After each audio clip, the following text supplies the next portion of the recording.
आंगन में तुलसी के चबूतरे पर लगी अगरबत्ती की खुशबू ने पूरे घर को महका दिया था।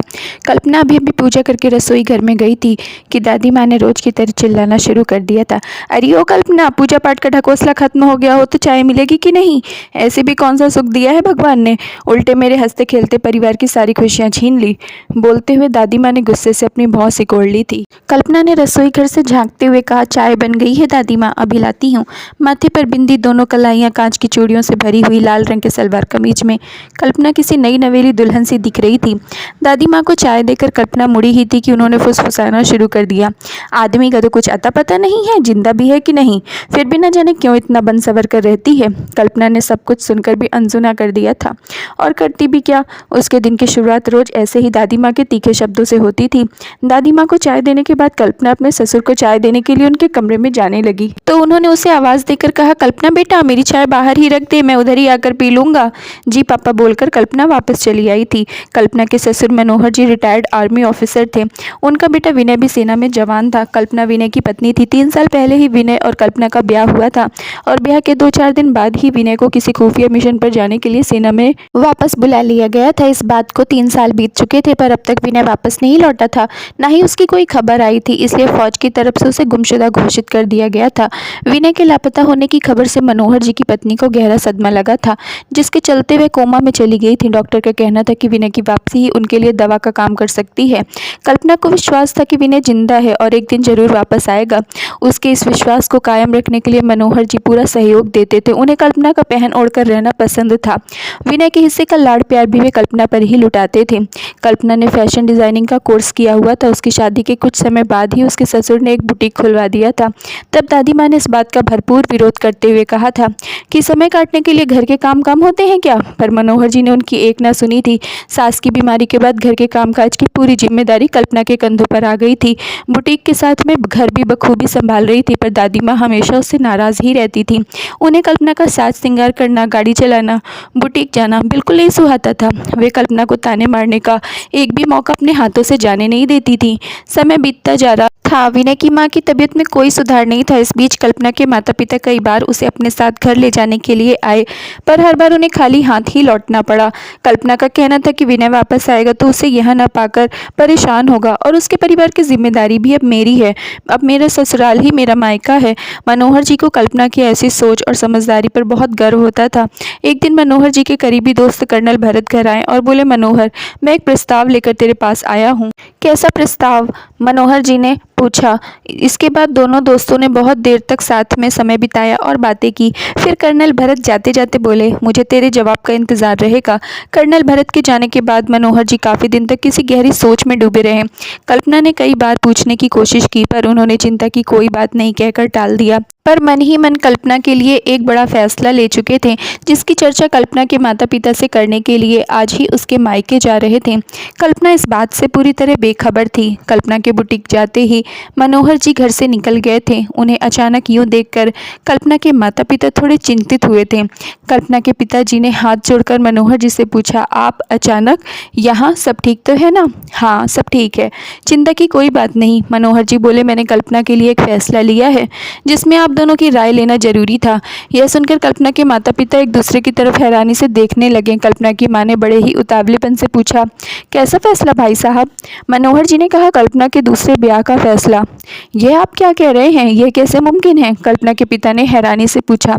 मनोहर जी बोले, क्यों मुमकिन नहीं है? विनय की वापसी अब एक सपना जैसी है। 4 दिन की शादी को निभाने के लिए कल्पना अपनी पूरी जिंदगी अकेलेपन के हवाले कर दे, ऐसा मैं नहीं होने दे सकता। उस बच्ची के विश्वास पर अपने यकीन की मोहर अब और नहीं लगा सकता। बिना किसी दोष के वह एक अधूरेपन की सजा क्यों काटेगी? पर भाई साहब, कल्पना की मां ने बीच में बोलना चाहा तो मनोहर जी ने उन्हें रोकते हुए कहा, माफ कीजिएगा, पर मेरी बात अभी पूरी नहीं हुई है। इतना कहकर वे आगे बोले, मैं अपने बेटे के मोह में कल्पना के भविष्य की बलि नहीं चढ़ने दूंगा। आज मेरी जगह अगर विनय भी होता तो कल्पना के लिए इस तरह की अधूरी जिंदगी उसे कभी स्वीकार नहीं होती। आप दोनों ने उसे जन्म दिया है, उसकी ज़िंदगी का इतना बड़ा फैसला लेने के पहले आपको इसकी सूचना देना मेरा फ़र्ज़ था, इसलिए चला आया, वरना कल्पना का कन्यादान करने का फ़ैसला मैं ले चुका हूँ, अब आज्ञा चाहता हूँ, कहकर मनोहर जी चले गए। मनोहर जी के जाने के बाद कल्पना के माता पिता बहुत देर तक सोचते रहे कि वे अपनी बेटी के भविष्य के बारे में इतनी गहराई से नहीं सोच पाए, पर मनोहर जी जैसे लोग बहू को बेटी की जगह रखकर अपनी सोच का लेवल कितना ऊपर उठाए हुए हैं। कल्पना के दूसरे ब्याह के बारे में सोचते समय विनय का चेहरा न जाने कितनी बार उनकी आंखों के सामने घूमा होगा। मनोहर जी कल्पना के मायके से लौटने के बाद अपने कमरे से बाहर नहीं आए थे। कल्पना शाम की चाय लेकर उनके कमरे में ही चली गई थी। चाय का कप टेबल पर रखते हुए उसने पूछा, क्या हुआ पापा, तबीयत ठीक नहीं है क्या? सब ठीक है बेटा, उन्होंने जवाब दिया और कहा, थोड़ी देर मेरे पास बैठ, तुझसे कुछ बात करनी है। जी पापा, बोलकर कल्पना उनके पास बैठ गई। मनोहर जी ने एक गहरी सांस ली और बोलना शुरू किया, विनय की गैर मौजूदगी में तूने इस घर की जिम्मेदारियों के साथ साथ हम सबको भी बहुत अच्छे से संभाला है। अपने छोटे बड़े हर फर्ज को तूने प्यार और अपनेपन से निभाया है। इतना ही नहीं, अपनी दादी माँ के रूखे बर्ताव के बाद भी तू कभी उनकी सेवा करने से पीछे नहीं हटी। अगर मैं यह कहूँ कि विनय की कमी तूने कभी एहसास ही नहीं होने दी तो यह गलत नहीं होगा, पर अब नहीं बेटा, मैं चाहता हूँ कि विनय की यादों का जो डेरा तूने अपने आसपास बना रखा है उसे तोड़कर तू बाहर निकले और ज़िंदगी में आगे बढ़े। कल्पना ने कहा, आज अचानक ऐसी बातें क्यों कर रहे हैं आप? कुछ हुआ है क्या? विनय की कोई खबर आई है क्या? बोलिए ना पापा, क्या हुआ है? कल्पना बेचैन हो उठी थी। मनोहर जी ने भरे हुए गले से कहा, कोई खबर नहीं आई विनय की, और ना ही आएगी। उसकी वापसी की उम्मीद अब छोड़नी होगी हमें। कल्पना जोर से चिल्लाते हुए बोली, नहीं पापा, ऐसा मत कहिए। इतने साल से पति के बिछड़ने का दर्द जो उसने अपने अंदर दबा कर रखा था वह आज आंसुओं की धार के साथ बहता जा रहा था। मनोहर जी ने कल्पना के सर पर हाथ फेरते हुए कहा, आज यह लाचार और बेबस पिता तुझसे कुछ मांगना चाहता है बेटा, मना मत करना। बहुत सोच समझकर मैंने तेरा कन्यादान करने का फैसला लिया है। कल्पना ने चौंकते हुए कहा, पापा आप भी? कमरे से बाहर जाते जाते वह रुकी और बोली, आप गलत कह रहे हैं पापा, अगर विनय की कमी मैं पूरी कर पाती तो मम्मी आज अस्पताल में कोमा में ना होती, दादी माँ को मुझसे इतनी नफरत ना होती और आज आप मुझे इस घर से विदा करने की बात नहीं करते। ऐसा बोलकर वह तेजी से कमरे से निकल गई। कल्पना के जाने के बाद मनोहर जी सोच में पड़ गए थे कि उसके आप भी बोलने से कल्पना का क्या मतलब था। इस बात को 8 दिन बीत चुके थे। मनोहर जी अपने फैसले पर अटल थे। उनके फैसले से दादी माँ बहुत नाराज़ थी और दादी माँ ने उनसे बात करना बंद कर दिया था, पर उन्होंने हार नहीं मानी थी। मनोहर जी एक बार फिर कल्पना को समझाने की उम्मीद से उसके बुटीक पहुंच गए थे। उन्हें देखते ही कल्पना ने कहा, अरे पापा आप यहाँ कैसे? कुछ नहीं बेटा, शाम की सैर के लिए निकला था। मनोहर जी बोले, सोचा तुझे देख लेता हूँ, तेरा काम खत्म हो गया होगा तो साथ में घर चलेंगे। कल्पना ने कहा, पापा मुझे थोड़ा समय और लगेगा। ठीक है मनोहर जी बोले, मैं बाहर तेरा इंतज़ार करता हूँ, आ जाना। थोड़ी देर बाद बुटीक बंद करके कल्पना बाहर आ गई। मनोहर जी ने उसे कहा, आज मैं गाड़ी चलाता हूँ। कार चलाते हुए मनोहर जी ने फिर अपनी बात शुरू की और कल्पना से कहा, तूने मेरी बात का कोई जवाब नहीं दिया बेटा, और उस दिन तूने आप भी बोलकर चुप हो गई थी, ऐसा क्यों कहा था? कल्पना ने कहा, विनय ने मिशन पर जाने से पहले मुझे कसम दी थी कि अगर वह वापस नहीं लौटा तो मैं उसके इंतज़ार में अपनी पूरी ज़िंदगी नहीं निकालूंगी और एक नई शुरुआत करूंगी। उस दिन आपने भी वही बात कह दी। आपकी ही तरह शायद वह भी मुझे अपने से दूर करना चाहता था। मनोहर जी को इस बात की बहुत खुशी हो रही थी कि विनय के बारे में उनकी सोच गलत नहीं थी। वह भी कल्पना के लिए इस तरह की अधूरी ज़िंदगी नहीं चाहता था। मनोहर जी अपने फैसले पर अब और ज़्यादा मजबूत हो गए थे। उन्होंने बात को आगे बढ़ाते हुए कहा, तुझे याद है कुछ दिन पहले कर्नल भरत अपने घर आए थे? वह अपने बेटे नीरज के लिए तेरा हाथ मांगने आए थे।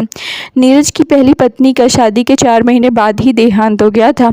वह अमेरिका में बहुत बड़ी कंपनी में काम करता है। वह अभी यहीं है और कुछ दिन में वापस जाने वाला है, इसलिए उन्हें शादी की जल्दी है। कर्नल भरत को मैं बहुत सालों से जानता हूँ। वे बेहद सुलझे और समझदार लोग हैं। तू बहुत खुश रहेगी और तुझे तो नीरज के साथ अमेरिका में ही रहना होगा। इस रिश्ते के लिए हाँ कह दे बेटा। मनोहर जी ने हाथ जोड़ते हुए कल्पना से कहा। कल्पना ने जवाब दिया, मुझे नहीं पता था पापा कि आपके लाड़ प्यार का कर्ज मुझे एक दिन आपसे दूर जाकर चुकाना पड़ेगा। मनोहर जी ने कल्पना और नीरज का रिश्ता तय कर दिया। कल्पना के माता पिता को भी खबर कर दी गई। शादी का दिन आ चुका था। बंगले की सजावट मनोहर जी ने कल्पना की पसंद के लाल गुलाब के फूलों से कराई थी। बारात जैसे ही बंगले के सामने पहुंची तो मनोहर जी ने सभी का स्वागत किया। थोड़ी देर बाद कल्पना की माँ उसे मंडप में ले जाने के लिए आई तो कल्पना ने कसकर अपनी माँ के हाथों को पकड़ा और कहा, मुझसे ये नहीं होगा माँ, मेरा मन बहुत घबरा रहा है। पता नहीं क्यों बार बार ऐसा लग रहा है कि विनय यहीं कहीं आसपास है।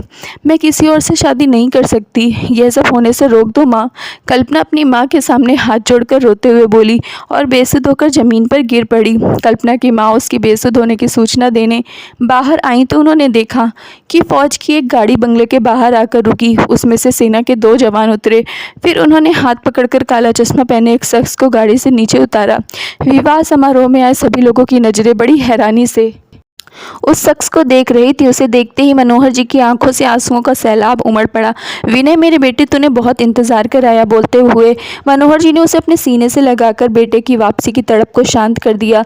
कल्पना की माँ खुशी से भागते हुए अंदर गई और उन्होंने कल्पना के ऊपर पानी की छींटे मारा। फिर जोर से उसे झकझोर कर बोली, उठ बेटा, बाहर जाकर देख, तेरे विश्वास ने आज तेरे सुहाग की वापसी कर ही दी।